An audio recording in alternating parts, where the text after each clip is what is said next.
Hello students, welcome to my channel. Class 12th का हमारा maths चल रहा है और आज के वीडियो में हम चैप्टर 2 स्टार्ट करने जा रहे हैं, जो कि है हमारा इनवर्स ट्रिग्नोमेट्रिक फंक्शंस। जो बच्चे आज पहली बार कोई मेरा वीडियो देख रहे हैं तो उन्हें मैं बता दूं कि चैप्टर 1 फुल्ली सॉल्व्ड है मेरे चैनल पर। पहले भी मैंने कराया हुआ है 3-4 साल पहले, और लेटेस्ट भी मैंने अपलोड कर दिया है चैप्टर 1 का पूरा सॉल्यूशन। उसको देखें और फिर आप चैप्टर 2 करें। अगर चैप्टर 1 नहीं किया है तो चैप्टर 2 समझ में कम आएगा या नहीं भी आएगा। ठीक है, तो चैप्टर का नाम जैसा कि है inverse trigonometric functions. Trigonometric functions ये हम क्लास 11th में पढ़ चुके हैं और अब हम उन्हीं फंक्शंस का इनवर्स फंक्शन पढ़ें। लेकिन एक बात रिकॉल कर लो कि किसी भी फंक्शन f का जो इनवर्स है, जिसे हम f इनवर्स बोलते हैं, वो कब एग्जिस्ट करता है? जब हमारा फंक्शन 1 1 और ऑन टू होता है। क्लियर है? कोई भी फंक्शन अगर 1 1 और ऑन टू है तभी उसका इनवर्स एग्जिस्ट करता है। ये वही बच्चा समझ सकेगा जिसने चैप्टर 1 पूरा कर लिया है। लेकिन बहुत से फंक्शंस ऐसे होते हैं कि जो ना तो 1 1 होते हैं या फिर ऑन टू नहीं होते हैं या दोनों ही नहीं होते हैं, तो फिर उनका इन्वर्स भी नहीं निकलेगा। कहीं ये सोचो कि भैया इन्वर्स जो फंक्शंस 1 1 ऑन टू नहीं है, F inverse exist only for bijective functions. Clear हो रही है मेरी बात? अब जो फंक्शन बाइजेक्टिव नहीं है उसके इन्वर्स की हम बात भी नहीं करेंगे, हम क्लियर कट कह देंगे कि भैया इसका इन्वर्स निकलता ही नहीं है। अब तुम आ जाओ ट्रिग्नोमेट्रिक फंक्शन पे। ट्रिग्नोमेट्रिक भी बाइजेक्टिव नहीं है भाई। एक मिनट, इसको थोड़ा नीचे ले लेते हैं कि ट्रिग्नोमेट्रिक भी बाइजेक्टिव नहीं है। ट्रिग्नोमेट्रिक बाइजेक्टिव नहीं है का मतलब, भाई मान लो मैं ले लूं कि f x is equal to sine x. Clear है? तो तुम थोड़ा सा ध्यान करो कि जीरो पे जो वैल्यू है वो जीरो आ रही है, और पाई पे भी अगर तुम वैल्यू लोगे तो साइन पाई तो वो भी जीरो आ रहा है। अब जीरो और पाई डिग्री, पाई इक्वल नहीं है, बट जीरो पे और पाई पे वैल्यू तो इक्वल आ रही है। तो अब ये फंक्शन हमारा 1 1 तो नहीं है। फंक्शन तो हमारा 1 1 नहीं है। तो हम यहाँ लिख सकते हैं कि साइन एक्स इज नॉट 1 1। अब जब साइन एक्स 1 1 नहीं है तो ऑन टू तो चलो हम बाद में चेक करेंगे, तो हम इसके इनवर्स के बारे में बात कैसे कर सकते हैं? भाई जो फंक्शन 1 1 ही नहीं है, ऑन टू तो दूर की बात है, तो हम उसके इनवर्स के बारे में बात कैसे कर सकते हैं? लेकिन हम करेंगे। अगर वो 1 1 नहीं है तो उसे 1 1 बनाएंगे। उसे 1 1 बनाएंगे। 1 1 बनाने का मतलब है कि हम इसका जो डोमेन है उसे रिस्ट्रिक्ट कर देंगे। अभी मेरी बात सुनो, ये जो वैल्यू मैं निकाल रही हूँ वो हर रियल नंबर पे निकाल रही हूँ, इसको मैं चेंज करूंगी। एक छोटे इंटरवल के लिए मैं इसको देखूंगी। उस छोटे इंटरवल में जब ये 1 1 हो जाएगा, ऑन टू हो जाएगा, तो फिर वहां मैं इसका इनवर्स निकालूंगी। तो इस चीज को तुम्हें स्पेशली ध्यान रखना है। सबसे पहली बात जो तुमने दिमाग में रखनी है कि a function is invertible, a function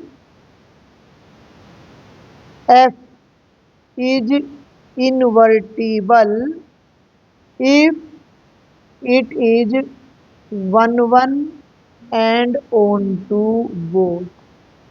या मैं उसको दूसरी भाषा में कहूँ तो वो हमारा क्या होना चाहिए? बाइजेक्टिव होना चाहिए। सबसे पहले तो ये बात दिमाग में घुसा लो। दूसरी बात मैंने तुम्हें बता दी कि भाई ट्रिग्नोमेट्रिक फंक्शन 1 1 ऑन टू तो होते नहीं है। लेकिन यहाँ वापिस आ जाओ कि in this chapter we will study about the restriction on domains and range of trigonometric function which will ensure the existence of their inverse। देखो यहाँ क्लियर लिखा हुआ है कि trigonometric functions are not 1 1 and on 2। क्यों on to क्यों नहीं है? ये भी बात को समझो कि साइन की जो वैल्यू होती है वो सारी की सारी -1 और 1 के बीच में लाई करती हैं।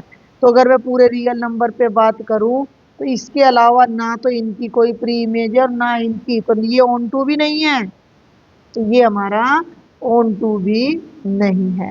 ठीक है, तो ये जो है यहाँ थोड़ा सा पढ़ लिया करो। क्लियर लिखा हुआ है कि ये 1 1 ऑन टू नहीं है, लेकिन हम इनके डोमेन और रेंज पर रिस्ट्रिक्शन लगा देंगे, उसको छोटा कर देंगे।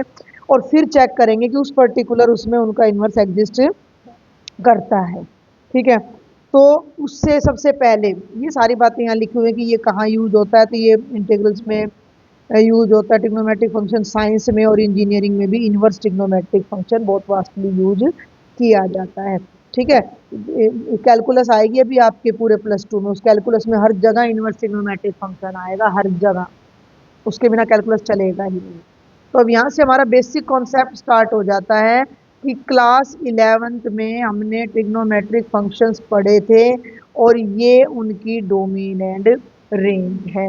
ये मैंने यहीं से कॉपी पेस्ट करके यहाँ पर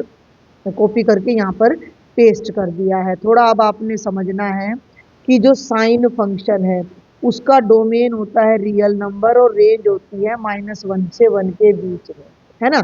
अगर हमारा कोई फंक्शन है साइन एक्स, तो एक्स की जगह मैं कोई भी नंबर रख दूं, लेकिन जो मेरा आंसर आएगा वो हमेशा -1 और 1 को बिलोंग करेगा, -1 और 1 के क्लोज इंटरवल को।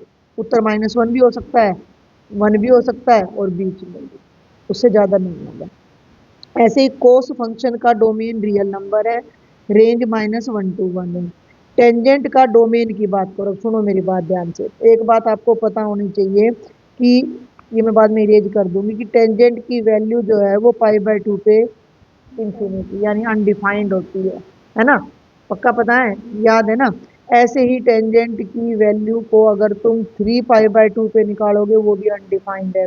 ऐसे ही अगर तुम टेंजेंट की वैल्यू 5π/2 पे निकालोगे तो भी अनडिफाइंड है। ये π/2 के ओड मल्टीपल्स हैं, 2n+1 गुणा π/2। इन पे हम टेंजेंट की वैल्यू नहीं निकाल सकते। तो अब तुम यहाँ डोमेन पे ध्यान दो कि भैया जो कोटेंजेंट का डोमेन है वो आर माइनस, अरे एक मिनट, कोटेंजेंट नहीं, किसकी बात करते, टेंजेंट की, r-x। ध्यान देना, आर यानी सारे रियल नंबर्स लेने हैं, लेकिन उनमें से क्या माइनस कर देना है, x। वो x क्या है, वो 2n+1 π/2 है, जहां n इंटीजर है, यानी कि वो या तो π/2 है या 3π/2 है या 5π/2। जितने भी रियल नंबर्स हैं उनमें से π/2 के ओड मल्टीपल्स 5π/2, फिर -π/2, माइनस, इनको छोड़ दो, इनको छोड़ के हर रियल नंबर पे टेंजेंट की वैल्यू निकलेगी और वो रियल ही आएगी। ठीक है, टेंजेंट की वैल्यू कितनी भी हो सकती है। समझ में आ रही है बात। कोस का और साइन का बिल्कुल सेम चलता है, डोमेन और रेंज। ठीक है, अब तुम्हें एक बात और मैं बता दूं कि टेंजेंट की और सीकेंट का डोमेन सेम होता है। क्यों होता है, अब इस बात को समझना कि जो टेंजेंट थीटा होता है वो होता है साइन थीटा बटे कॉस थीटा, और जो सीकेंट थीटा होता है वो भी होता है 1/cos। तो इन दोनों में क्या कंडीशन जरूरी है कि कोस थीटा 0 नहीं होना चाहिए, क्योंकि अगर इनका डिनोमिनेटर 0 हो गया तो ये रैशनल मतलब एग्जिस्ट ही नहीं करेगा। अब कोस थीटा, कोस 0 होता है 90 पे, 3π/2 पे, 5π/2 पे। तो यहाँ तुम्हें सिंपल ये ध्यान रखना है कि थीटा जो है वो 2n+1 π/2 के इक्वल ना हो। तो टेंजेंट का और सीकेंट का डोमेन बिल्कुल सेम होता है। ठीक है, इनको मैं बल्कि ना ऐसा करती हूँ कि कलर ऐसे कर देती हूँ कि आपको दिख जाए। भाई ये कलर ले लिया, तो टेंजेंट का जो डोमेन है और जो सीकेंट का डोमेन है बिल्कुल सेम। देख सकते हो कि टेंजेंट की हर रियल नंबर पे वैल्यू निकल जाएगी, लेकिन π/2 के ओड मल्टीपल ये माइनस करती है। दिख रहा है कि नहीं दिख रहा है, और बड़ा करूं, सीकेंट में भी सारे रियल नंबर्स पे वैल्यू निकलेगी, सिर्फ π/2 के ओड मल्टीपल्स पे नहीं निकलेगी, क्योंकि वो इसके डिनोमिनेटर को 0 बना के अनडिफाइंड कर देंगे। सेम कोटेंजेंट और कोसिकेंट के बारे में है, इसको वही रेंज करते चलते हैं। ये सब 11th में करवा चुकी हूँ मैं बहुत अच्छे से। 11th की आप ट्रिग्नोमेट्री की वीडियो को स्पीड करके देख भी सकते हो। अगर मैं अब बात करूँ कॉट की, कॉट थीटा की, तो वो होता है बच्चे कोस थीटा बटे साइन थीटा। और अगर मैं बात करूँ कोसिकेंट थीटा की, तो वो भी, दोनों में एक ही कंडीशन होनी चाहिए कि साइन थीटा 0 ना। और साइन की वैल्यू जो 0 होती है वो पाई पे, 2 पाई पे, 3 पाई पे, यानी पाई के मल्टीपल्स पे होती है।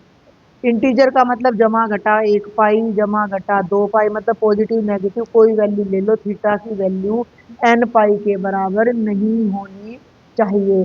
तो कोटेंजेंट भी हर रियल नंबर पे एग्जिस्ट करेगा माइनस एन पाई, कोसिकेंट भी हर रियल नंबर पे एग्जिस्ट करेगा माइनस में एन पाई। इसका कलर और लाइट ले लेते हैं थोड़ा सा।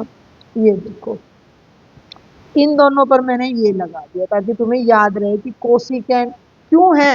ये बात ध्यान रखना कि कोट के डिनोमिनेटर में भी साइन आता है और इसके में भी, टेंजेंट के डिनोमिनेटर में और सीकेंट के में कॉस आता है, ये दोनों एक नहीं करते हैं, तो इनके डोमेन्स सेम है। रेंज की बात करूं तो टेंजेंट की रेंज हर रियल नंबर है और कोटेंजेंट की रेंज भी हर रियल नंबर है। लेकिन सीकेंट और कोसिकेंट की बात करूं तो ये दोनों इसके उल्टे हैं। ठीक है, मैं एक बार रिकॉल करा रही हूँ 11th का, आपको 11th का रिकॉल करा रही हूँ साथ के साथ। भाई मान लीजिए कि ये हमारी नंबर लाइन है, 0 है, 1 है, 2 है, 3 है, -1 है, -2 है, -3 है। अब साइन की वैल्यू इनके बीच में है, सुनना मेरी बात ध्यान से। मान लो साइन थीटा की वैल्यू 0 और 1 के बीच में 1/2 है, तो भैया जो कोसिकेंट थीटा होगा वो इस 1/2 का उल्टा यानी 2 होगा। और इस इंटरवल में जितने भी नंबर आते हैं, मान लो वो x है, तो उनका जो रेसिप्रोकल है वो या तो यहाँ पड़ेगा या यहाँ पड़ेगा। करके देख, 0 को तो छोड़ना पड़ेगा, 0 का तो रेसिप्रोकल होता ही नहीं, 0 पे तो हमने देख ही लिया, डिनोमिनेटर में 0 आना नहीं चाहिए।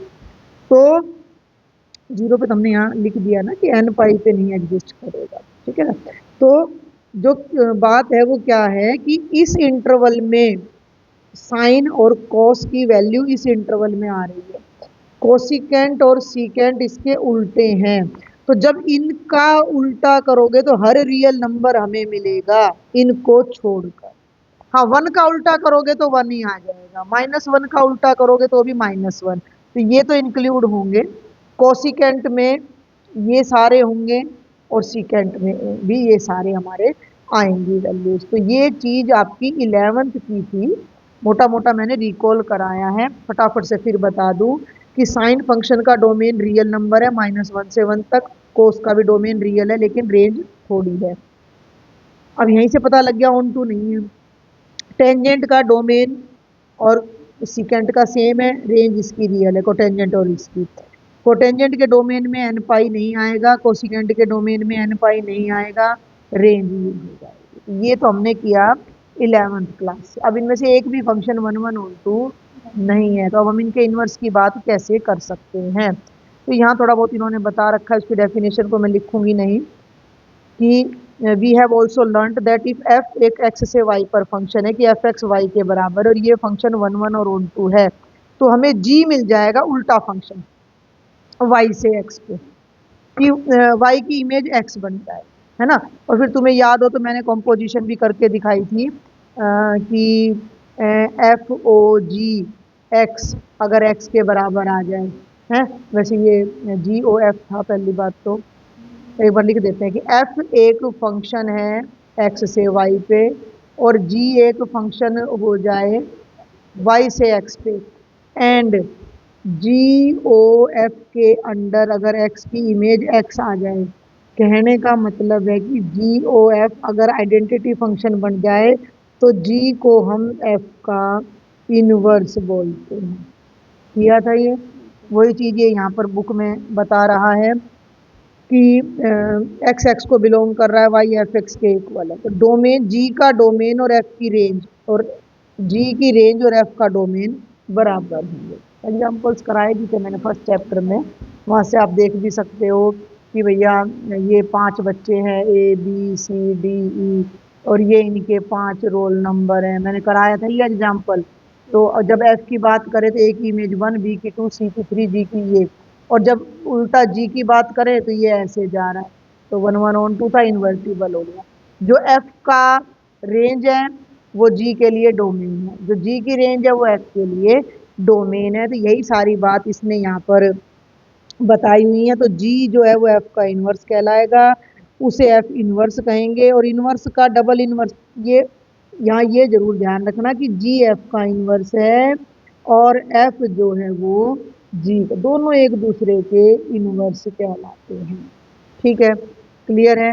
ये वही कॉम्पोजिशन बता रखी है जो मैंने अभी अभी यहाँ पर आपको GOFT करके दिखा दी है। क्लियर है। अब हम थोड़ा सा अपने फंक्शन को समझते हैं, साइन पे बात करते हैं आप पहले। तो यहाँ अब ये क्लियर हो गया है, ये मैंने ऊपर यहाँ लिख दिया है कि ये फंक्शन 1 1 नहीं है और ऑन टू भी नहीं है, मैं यहाँ लिखूंगी एंड नॉट ऑन टू। ठीक है, ऑन टू भी नहीं है। फिर इसके इनवर्स की हम बात कैसे कर सकते हैं, एक बार इसका छोटा सा ग्राफ देख लेते हैं, ग्राफ ऑफ साइन एक्स। हम इनवर्स फंक्शन का भी ग्राफ देखेंगे, साइन एक्स का ग्राफ देखते हैं। तो ग्राफ में क्या था कि f x is equal to sine x ले लिया मैंने, या y is equal to sine x ले लिया, ये मैंने एक्स एक्सिस ले लिया, सीधा चला गया, ये मैंने एक्स एक्सिस ले लिया, ये मैंने वाई एक्सिस ले लिया। ठीक है, वाई एक्सिस पर केवल हमें 1 तक जाना है, यहाँ केवल -1 तक, 0 45 ले लो ना, तो सीधा 90 ले लो, 180, फिर 3π/2, फिर 2π, फिर ये -π/2, -π, -3π/2 और -2π। तो साइन की वैल्यू 0 पे 0 होती है और π/2 पे 1 होती है, पाई पे 0 होती है, 3π/2 पे -1 होती है, फिर 0, -π/2 पे -1 0 और -3π/2 पे 1 और 0। ये ग्राफ अगर आपको याद हो कुछ ऐसे चलता है, ये यहाँ लगा देना। ठीक है, समझ में आ रही मेरी बात, ध्यान है कि नहीं है। अब 1 1 का जिक्र शायद हमारा उसमें भी आया हो गया, इसमें 11th में, कि 1 1 अगर किसी चीज को देखना है तो एक्स एक्सिस के पैरेलल एक लाइन खींच दो, और वो लाइन अगर ग्राफ को एक से ज्यादा पॉइंट पर काट रही है तो फंक्शन 1 1 नहीं है। अब ये लाइन ग्राफ को यहाँ काट रही है, इसका मतलब क्या है, मान लो ये 1/2 है, मान लो एग्जैक्ट तो नहीं है ये, पर मैं कह रही हूँ कि मानने में क्या जा रहा है कि इसको मैंने मान लिया 1/2 है। तो इसका मतलब क्या है कि ये जो 1/2 वैल्यू है वो इस एंगल पे भी है, इस पे भी है, यहाँ भी 1/2 है, और यहाँ पे भी वैल्यू 1/2 आ रही है 45 पे, इस पे भी 1/2 आ रही है, बहुत सारे एंगल्स पे एक ही वैल्यू आ रही है, तो 1 1 नहीं है। अब 1 1 नहीं है तो इनवर्स नहीं ले सकते, ठीक है ना।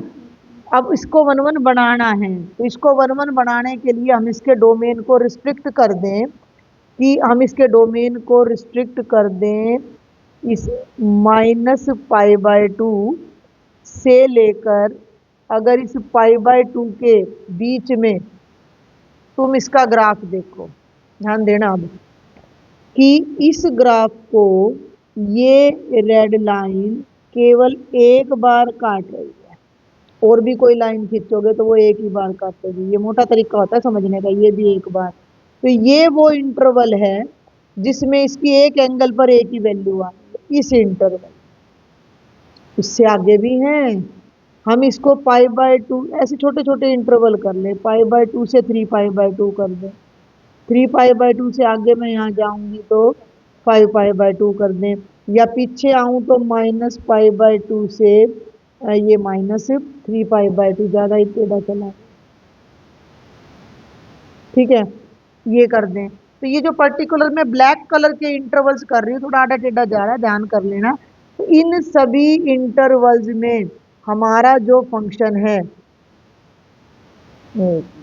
हमारा जो फंक्शन है इसमें देखो, इस इंटरवल में, फिर इस इंटरवल में, और फिर इस इंटरवल में, इससे आगे जाएंगे तो 5π/2 तक, ठीक है, और इससे पीछे जाएंगे तो -5π/2 तक। इन सब में ये 1 1 है हर जगह। आप देखो इतने ग्राफ को एक लाइन एक ही बार काट रही है, या फिर इतने ग्राफ को एक हॉरिजॉन्टल लाइन एक ही बार काटेगी। इन पर्टिकुलर इंटरवल्स में ये फंक्शन 1 1 है, और इन पर्टिकुलर इंटरवल्स में ऑन टू है। क्योंकि ऑन टू क्यों है, ऑन टू क्यों है, क्योंकि हर वैल्यू की, हर वाई के लिए, मान लो ये वाई जितने भी हैं, हर वाई के लिए एक फ्री इमेज हमारे यहाँ पर एग्जिस्ट कर रही है। तो इन इंटरवल में ये फंक्शन 1 1 ऑन टू है, तो इन इंटरवल में ये फंक्शन इन्वर्टिबल भी होगा। ये रिस्ट्रिक्शन कर दी, देखो जरा एक बार, बुक पे आ जाओ कि domain of sine function real number है, रेंज ये है। अगर हम डोमेन को -90 से 90 पे छोड़ दे तो ये फंक्शन 1 1 हो जाएगा। अब वो इसमें भी सब में 1 1 है, ठीक है। तो वी कैन डिफाइन द, देखो ध्यान से देखना, we can define the inverse of sine function in all each of these interval, अलग अलग, ठीक है। अलग अलग इंटरवल्स में ये एग्जिस्ट कर रहा है। तो यहाँ हम लिखेंगे कि साइन इनवर्स का ये तरीका है लिखने का। इसको बल्कि मैं बाद में तुम्हें बताती, पहले पूरी लैंग्वेज लिखती है। Inverse of sine function exist for each interval. कौन सा इंटरवल भैया? -90 से 90, है ना, π/2 से 3π/2, और भाई 3π/2 से π/2 और जोड़ दो तो 5π/2, हाँ। और पीछे आ जाओ तो -3π/2 से -π/2 एंड सो। ऐसे इनफाइनाइट इंटरवल्स मिल जाएंगे जिनमें ये 1 1 होगा, इन्वर्टिबल होगा। क्लियर हो गया? तो उसे हम लिखते कैसे हैं, अब ये मैं यहाँ बता रहा है कि इनवर्स ऑफ साइन को ऐसे लिखते हैं। ये चीजें बारी बारी से आराम से लेंगे कि इनवर्स ऑफ साइन को ऐसे लिखा जाता है, साइन इनवर्स। अगर यहाँ साइन एक्स है तो इसके पीछे एक्स आ जाता है, या उसे आर्क ऑफ साइन फंक्शन भी लिख देते, आर्क साइन एक्स या आर्क साइन फंक्शन जो भी है, आर्क लगा देते हैं उसके आगे। ज़्यादातर 99.9% ये सिंबल यूज होता है। क्लियर हो गया? तो साइन इनवर्स एक्स क्या है कि साइन इनवर्स एक्स एक फंक्शन है जो हमारा एग्जिस्ट करता है -1 से 1, और कहाँ तक जाता है? -90 से 90 तक। इसको मैं एक एग्जांपल से भी अभी समझाती हूँ आपको। उससे पहले एक छोटी सी बात और बता दूं कि sine inverse is a function whose domain is -1 and 1, and range कुछ भी हो सकती है इसमें। लेकिन ये जो -90 से 90 की बात चल रही है, ये प्रिंसिपल वैल्यू ब्रांच कहलाती है। अब तुम कहोगे कि जी आपने तो केवल ये लिखा है -1 से 1 के बीच, ये भी तो है इंटरवल, ये भी तो है, सारे हैं, लेकिन यहाँ हम केवल प्रिंसिपल वैल्यू ब्रांच ही लिखते हैं, क्योंकि ये बात मैं ऊपर बता चुकी हूँ कि हर इंटरवल पे ये लाई करेगा। -π/2 is called principal value branch. ये वो ब्रांच है जो प्रिंसिपल वैल्यू हमें देगी। क्लियर है? समझ में आ रही है बात? अब इसको एक एग्जांपल से समझते हैं। सुनो मेरी बात। देखो अभी अभी मैंने तुम्हें बताया, फंक्शन अगर सीधा चले, साइन एक्स को अभी मैं तुम्हें एग्जांपल ऊपर दे चुकी हूँ। सुन मेरी बात, f(x) साइन एक्स है ना, तो 0 पे भी वैल्यू 0 आ रही है, पाई पे वैल्यू लेंगे तो भी 0 आ रही है, 2 पाई पे वैल्यू लेंगे तो भी 0 आ रही है, एंड सो। एक बार ग्राफ पे आ जाए। अब ये 0 वैल्यू किस किस पे, ये जो साइन की वैल्यू जो 0 है वो सब पे आ रही। पाई पे 0 बन रहा है, फिर कहाँ जाके कटा? 2 पाई पे कटा, फिर कहाँ आके कटा? ये ये तो 0 0 पे कट गया, फिर पाई पे कट गया, फिर 2 पाई पे कट गया, -पाई पे कट गया, और -2। इन सब पे 0 वैल्यू आ रही, इतने सारों पे। इनवर्स क्या होता है?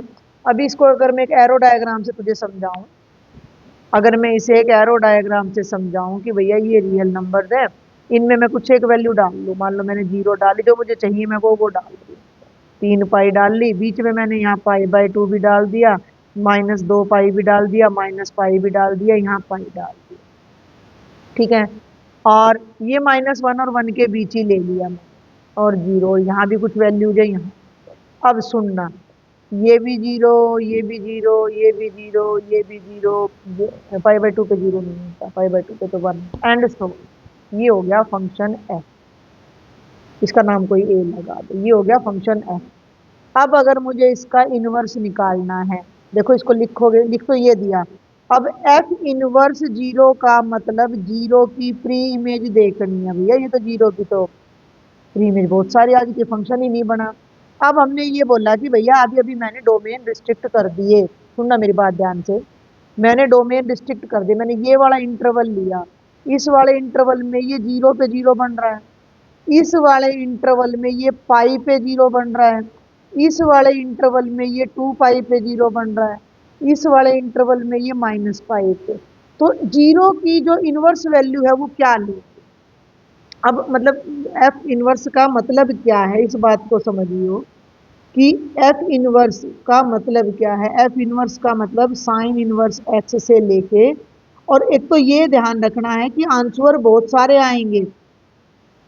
पहले तो अगर मैं यहाँ एफ इनवर्स जीरो लूँ तो एफ इनवर्स जीरो जीरो भी है, एफ इनवर्स जीरो पाई भी है, 2 पाई भी है, 3 पाई भी है, -2 पाई भी है, -3 पाई। एफ इनवर्स जीरो की तो बहुत सारी वैल्यूज आ गई इंटरवल करने के बाद बहुत सारी वैल्यूज आ गई, लेकिन इनमें से जो ये वाली वैल्यू है ये प्रिंसिपल वैल्यू कहलाएगी, क्योंकि ये वैल्यू हमारी -90 से 90 के बीच में आ रही है। ये प्रिंसिपल नहीं कहलाएंगी, ये अदर वैल्यूज कहलाएंगी। और वैसे साइन इनवर्स का मतलब क्या है कि अगर मैं यहाँ लिख दूं कि भैया साइन इनवर्स जीरो निकालो, तो साइन इनवर्स जीरो का मतलब वो एंगल है जिस पर साइन जीरो बनता है। हो सकता है तुम्हें जीरो पे समझ में ना आ रहा हूं, मैं तुम्हें साइन इनवर्स वन पूछती हूँ, तो साइन इनवर्स वन का मतलब वो एंगल बताना है जिस पे साइन वन होता है। देखो यहाँ एक दो ये बहुत टेक्निकल सी बातें हैं, इसको तो यहीं रहने दो, इसको यहीं रहने दो, इसको यहाँ लो। और अब थोड़ा समझने की कोशिश करो कि साइन फंक्शन क्या था। साइन फंक्शन में यहाँ से हम कोई एंगल उठाते थे और उसको सोल्व करते थे तो कोई न्यूमेरिकल वैल्यू आती थी। साइन में हम क्या करते थे, मान लो मैंने यहाँ 30 डिग्री रखा तो मेरी वैल्यू 1/2 आती थी। ये था साइन फंक्शन जिसका इनपुट एंगल था, आउटपुट कोई रियल नंबर था -1 और 1 के बीच में, जिसका डोमेन में एंगल एंगल ले रहे थे। वैसे तो मैं तुम्हें बता दूं साइन की वैल्यू तुम कहोगे कि 30 डिग्री नहीं, साइन की वैल्यू 31 डिग्री पे भी निकलती है, 32 33, वो टेबल है, हम तो दो चार याद कर रहे हैं तो वही हमें पता है। लेकिन जो साइन इनवर्स है, लेकिन अब जो साइन इनवर्स है वो इसका उल्टा है। साइन इनवर्स 1/2 यानी कि इसकी साइन वैल्यू, तो उसका मतलब वो एंगल जिस पर इसकी वैल्यू 1/2 होती है। तो साइन इनवर्स वन का मतलब वो एंगल जिस पर साइन की वैल्यू 1 आती है। तो अगर बिल्कुल शुरू में ही प्रिंसिपल ब्रांच में कौन सी वैल्यू होती है, नहीं साइन की वैल्यू 1 कितने डिग्री पे होती है, साइन की वैल्यू 1 होती है 90 डिग्री पे। ये देखो एक बार देखो, मैंने लिख दिया कि sine x is equal to 1, तो जो x है ये साइन उधर चला जाएगा और ये होगा साइन इनवर्स 1। साइन इनवर्स 1 का मतलब वो एंगल जिस पे साइन 1 होता है, तो वो एंगल अब π/2 है, खाली π/2 नहीं है, खाली π/2 पे 1 नहीं होता साइन। अब ये इसको ऐसे लिखो, साइन इनवर्स 1 बराबर है x, तो ये क्या क्या होगा, तो ये π/2 हो सकता है, इसमें 360 जोड़ दो, 2 पाई जोड़ दो तो 5 π/2 हो सकता है, फिर 2 पाई जोड़ो तो 9 π/2 एंड सो। यानी कि इसकी इनफाइनाइट वैल्यूज हमें मिलने वाली हैं, उनमें से जो ये वैल्यू है ये हमारी प्रिंसिपल ब्रांच आएगी, प्रिंसिपल वैल्यू ब्रांच आएगी। ठीक है, थोड़ा सा समझने की कोशिश करो कि ट्रिग्नोमेट्रिक फंक्शन क्या थे और उनका इनवर्स क्या है। ठीक है, ट्रिग्नोमेट्रिक फंक्शंस किसी भी रियल नंबर को, किसी भी रियल नंबर पर वैल्यू निकालने के बाद, किसी एंगल पर वैल्यू निकालने के बाद एक रियल नंबर दे रहे थे। भाई ये हमारा फंक्शन है f x is equal to sine x, तो ये फंक्शन हमारा आर से लेकर -1 to 1 जा रहा है। और इसका मतलब अभी अभी मैं बता रही हूँ, मान लो 30 ले लिया, 30 का मतलब π/6 ले लिया, ये हो गया साइन π/6 1/2। यहाँ π/4 ले लिया, तो ये हो गया साइन π/4 बराबर है 1/√2 एंड सो। ये तो है साइन एक्स। लेकिन जो साइन इनवर्स है जी एक्स कह लो या एफ इनवर्स एक्स कह लो, ये जो हमारा फंक्शन है ये उल्टा चलेगा। ये हमारा चलेगा -1 to 1 से लेकर आर पे, लेकिन आर पे जाएगा तो 1/1 नहीं होएगा। तो या तो ये इस इंटरवल में चलेगा, या ये -1 to 1 से लेके π/2 to 3π/2 चलेगा एंड सो। लेकिन हम केवल इसको डिस्कस करेंगे। अब इसका मतलब क्या है कि ये वैल्यू उठाओ, इसके बीच में से कोई वैल्यू उठा लो। अभी मैंने 1 उठा लिया था, मैंने 0 भी उठा लिया था, मैं 1/2 भी उठा लिया था। तो मैं 1/2 यहाँ उठाती हूँ। तो एफ इनवर्स 1/2, एफ इनवर्स 1/2 का मतलब साइन इनवर्स 1/2। साइन की वैल्यू 1/2 कितने पे होते हैं? 30 डिग्री पे, प्रिंसिपल ब्रांच में। वैसे तो बहुत सारी हो जाएंगी, तो यहाँ π/6 लिख के हम छोड़ देंगे। थोड़ा बहुत गया है खोपड़ी में, पक्का कुछ आया है समझ में कि भाई ये 1/1 नहीं थे, जो डोमेन आर था उस आर डोमेन को हमने, देखो हर रियल नंबर पे साइन की वैल्यू, हर रियल नंबर पे साइन की वैल्यू निकल सकती है, लेकिन हर बहुत सारे रियल नंबर ऐसे जिन पे वैल्यू रिपीट कर रही है। अब 1 ही देख लो ना, 1 कितनों पे आ रहा है, 1 वैल्यू कितनों पे आ रही है, 1 वैल्यू π/2 पे, फिर इस पे 5π/2 पे, फिर -3π/2 पे, माइन ऐसे करके बहुत सारी वैल्यूज पे 1 आ रहा है।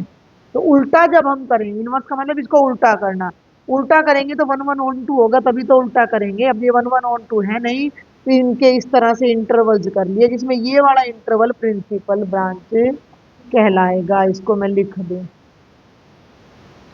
इसको यहाँ से मिटा के और यहाँ लिख देती हूँ मैं, प्रिंसिपल वैल्यू ब्रांच। ब्रांच पेड़ की अलग अलग ब्रांच होती है, अलग अलग शाखाएं होती हैं, ये वो शाखा है जो हमें प्रिंसिपल वैल्यू देगी। बाकियों को नॉन प्रिंसिपल कह दिया, तो भाई एक तो प्रिंसिपल रखना है था, अब एक स्कूल में एक ही तो प्रिंसिपल होगा ना। ठीक है, तो जिसके पक्ष ज्यादा वोट ज्यादा थे वो प्रिंसिपल बन गया, जिसकी क्वालिटी ज्यादा थी वो प्रिंसिपल बन गया। तो ये प्रिंसिपल वैल्यू ब्रांच बन गई, बाकी अदर वैल्यूज हो गई। तो ये थोड़ा बहुत इंट्रोडक्शन है इनवर्स साइन के लिए। ठीक है, तो अभी यहाँ थोड़ा सा और देखो कि दोबारा यहीं आ जाते हैं कि जो ये जो रेंज है ये हमारी प्रिंसिपल वैल्यू ब्रांच कहलाएगी।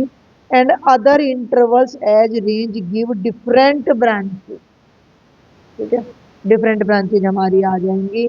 तो जब भी हम, अब इस लाइन को देख लेना कि जब भी हम, वेन एवर, कहाँ गया, we refer to function sine inverse, तो हम इसका डोमेन -1 लेंगे और रेंज -π/2 टू π/2 लेंगे। तो ये साइन इनवर्स के बारे में डिटेल आ जाती है। ठीक है, कि साइन इनवर्स हमारा -1, मैंने बता दिया है, यहाँ भी हाईलाइट कर सकते हो आप, कहाँ लिखा था मैंने, ये लिखा था। साइन इनवर्स जो है हमारा वो -1 to 1 से लेकर और -90 to 90 तक जाने वाला एक हमारा फंक्शन है। यानी कि इसमें हम एक्स की जगह कोई न्यूमेरिकल वैल्यू रखेंगे इनमें से, और वो एंगल फिर ये वैल्यू इसमें से। साइन इनवर्स एक्स एक तरह से एंगल है, साइन इनवर्स एक्स का मतलब एक एंगल है। क्लियर है? पहले हम एंगल पे वैल्यू निकालते थे, अब हम वैल्यू का एंगल निकालेंगे। अब हम वैल्यू का एंगल निकालेंगे। तो ये तुम्हें ध्यान रखना है कि इसको तुम कुछ हाईलाइट करके पॉइंट को लिख सकते हो कि साइन इनवर्स एक्स रिप्रेजेंट्स, नई चीज को बार बार पढ़ा करो, an angle in branch, an angle ही लिख लो, ब्रांच तो फिर बहुत सारी हो जाएंगी, प्रिंसिपल ब्रांच की बात मैं तुम्हें कर चुकी हूँ पहले। क्लियर है? तो ये सारा यहाँ पर हमारा आ जाता है।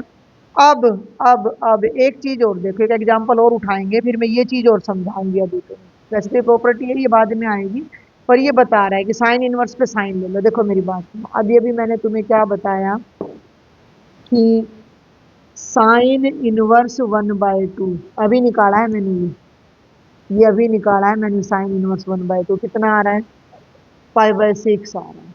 अब अगर मैं ये कर दूं साइन ब्रैकेट साइन इनवर्स 1/2, ये तो हमें पता है π/6 के इक्वल आ रहा है तो इसकी जगह में π/6 लिख सकती हूँ। तो ये हो गया साइन π/6। और साइन π/6 कितना होता है? साइन π/6 1/2 होता है ना, तो ये 1/2 आ जाएगा हमारा। तो 1/2 से शुरू किया। अब इसको थोड़ा सा मैं समरी वो कर दूं।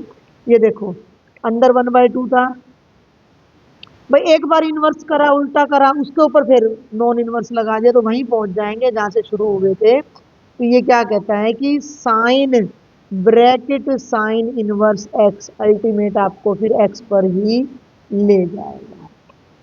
क्लियर है? और आगे बढ़ने से पहले एक बार छोटा सा मैं साइन इनवर्स का ग्राफ और आपको बता देती हूँ। देखो साइन का ग्राफ तो मैंने बना रखा है, ये बना रखा है, ध्यान देना। साइन के ग्राफ में ये हमने जो एक्स एक्सिस लिया था इस पर एंगल थे, और वाई एक्सिस पर रियल नंबर्स हमने लिए थे -1 और 1 के बीच के। अब साइन इनवर्स पे आ जाए, ये रहा, कहाँ लिखा साइन इनवर्स। साइन इनवर्स क्या है?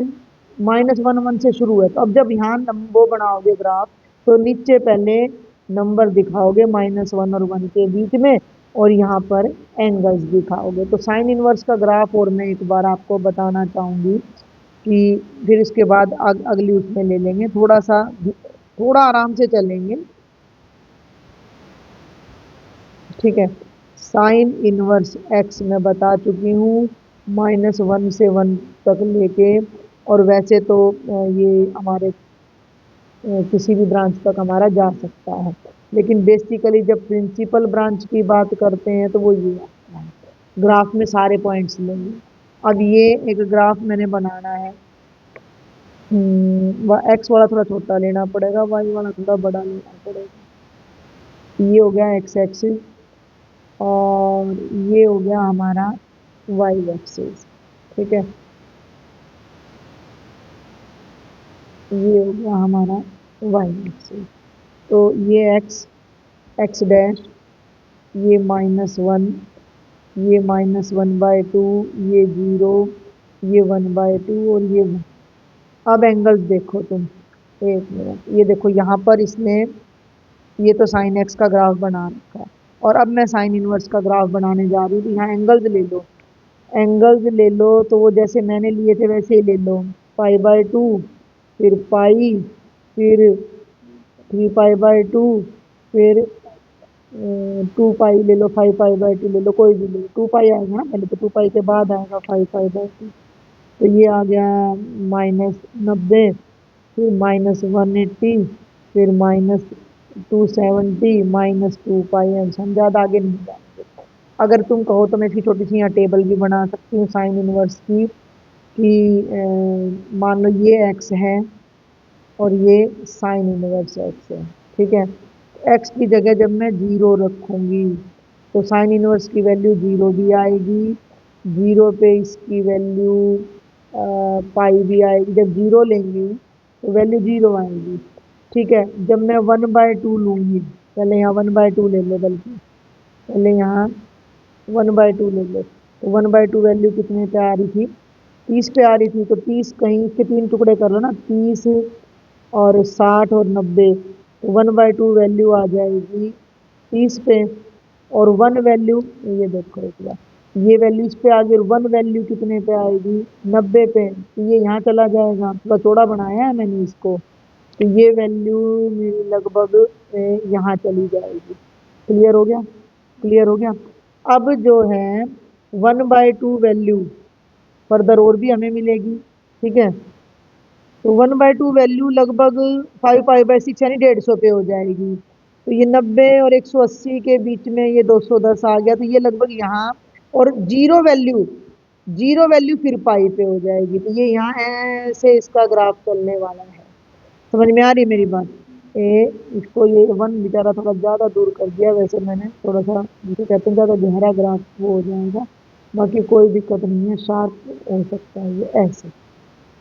अब नीचे की तरफ आ जाओ, तो 0 वैल्यू यहाँ भी है, -1/2 वैल्यू, जो -1/2 वैल्यू है वो -30 पे है, और -1 वैल्यू जो है वो -90 पे है। तो इधर ये ऐसे चला जाएगा, इधर ये ऐसे चला जाएगा। बना दूं ना, -π/2 पे -1 है वैल्यू, लगभग ऐसे। क्लियर? अब ऐसे इधर जाएगा, ये -1 वैल्यू 3π/2 पे है, तो इसको कुछ यहाँ मान लो, तो और 2π पे फिर 0 है, तो फिर ये ग्राफ ऐसे जाएगा और फिर ये ग्राफ कुछ ऐसे। ये किसका ग्राफ है? साइन इनवर्स एक्स का ग्राफ है, जिसका डोमेन -1 से 1 के बीच में है और जिसका कोडोमेन पूरा वाई एक्सिस है। ठीक है, समझ में आ रही बात? अब प्रिंसिपल ब्रांच की फिर वही बात आ जाती है कि -90 से 90 के बीच में एक बार ग्राफ जा रहा है। इसको यहाँ कोई लाइन खींच लो, एक ही बार काटेगी, ऊपर जाते ही 2 बार काटने लग जाएगी। तो ये साइन इनवर्स का ग्राफ है। यहाँ आपकी बुक में इसने साइन एक्स और साइन इनवर्स के ग्राफ को इकट्ठा दिखा रखा है। मैं यहीं पर आपको बना के, मैं उस पर नहीं बनाऊंगी अब। ये तो देखो आपका जो ग्राफ है साइन एक्स और साइन इनवर्स का कंबाइन किया हुआ है। तो ये जो ग्राफ जा रहा है, जो अब मैं ये रेड कलर में कर रही हूँ, ये तो आपका साइन एक्स का ग्राफ है। ठीक है, और जो मैं अभी ब्लैक कलर में करूंगी वो हमारा साइन इनवर्स का ग्राफ।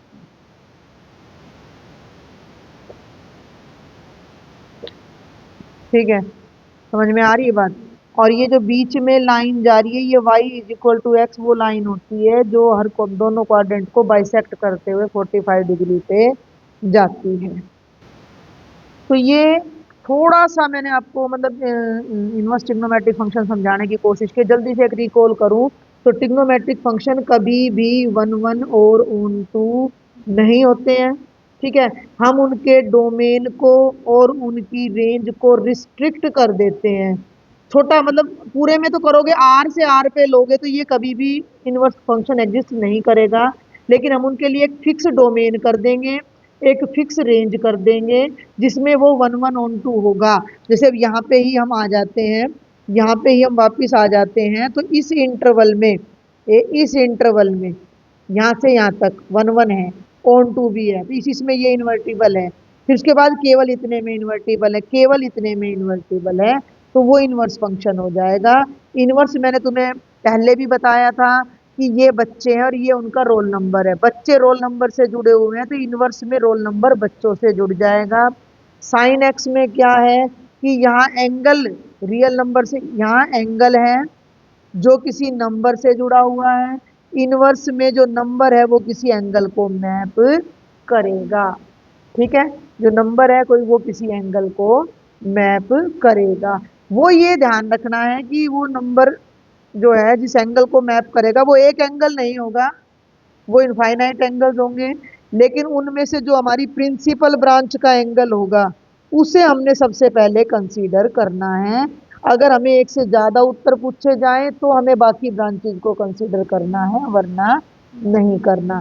तो अभी मैंने आज के लेक्चर में केवल साइन एक्स के बारे में बताया है कि साइन का जो डोमेन है, साइन का जो डोमेन है वैसे तो वो आर से -1 to 1 है। ठीक है, और ये बात कर रहे हैं हम साइन की, तो साइन इनवर्स की बात करूं तो वो -1 से 1 तक लेके आर पे नहीं जाएगा, वो आर पे नहीं जाएगा, वो जाएगा -90 से 90। क्योंकि अगर आर की बात करती हूँ तो 1 1 बंद हो जाएगा। दोनों ग्राफ बता दिए, ग्राफ बहुत जरूरी है, आगे भी समझने में आसानी रहती है, 1 1 ऑन 2 को भी करने में हमें दिक्कत नहीं आती है। तो इसको पहले आप अच्छे से रिवाइज करो, इसकी समरी को समझो, डीपली सारे को स्टडी करके आना है। फिर कल बाकी के जितने भी ट्रिग्नोमेट्रिक फंक्शंस हैं अगले लेक्चर में उनको डिस्कस करेंगे। Thank you.